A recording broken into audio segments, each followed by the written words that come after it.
যারা আমরা মুহররমের রোজা রাখবো তাদের রোজা হবে আগামী বুধবার। বুধবার হচ্ছে 10 তারিখের রোজা।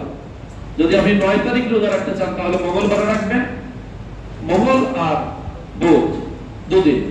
আর যদি আপনি 10 তারিখ হচ্ছে বুধবার, 10 তারিখ হচ্ছে আগামী বুধবার, 10 তারিখ তো বুধবার তো রোজা রাখবেনই।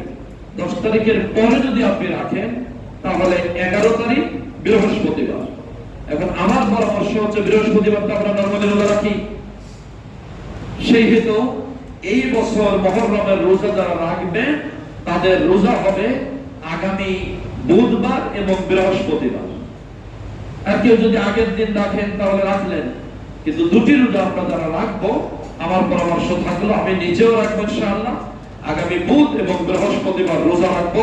আল্লাহ যেন আমাদেরকে রোজা রাখার তৌফিক দান করে, বলেন আমিন।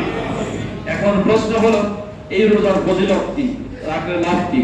হাদিস শরীফে, মুসলিম শরীফে হাদিসটা লেখা আছে, নবী আবি কাতাদা রাদিয়াল্লাহু তাআলা قال قال رسول الله صلى الله عليه وسلم صيام يوم عاشوراء احتسب على الله ان يكفر السنه التي قبله। নবী করিম সাল্লাল্লাহু আলাইহি ওয়াসাল্লাম বলেন এই যে রোজা আগামী বুধবার এবং বৃহস্পতিবার যে রোজা, এটা যদি কেউ রাখে তাহলে তার পিছনের 1 বছরের গুনাহ আল্লাহ মাফ করে দিবেন বলে আমি আশা রাখি। সুবহানাল্লাহ।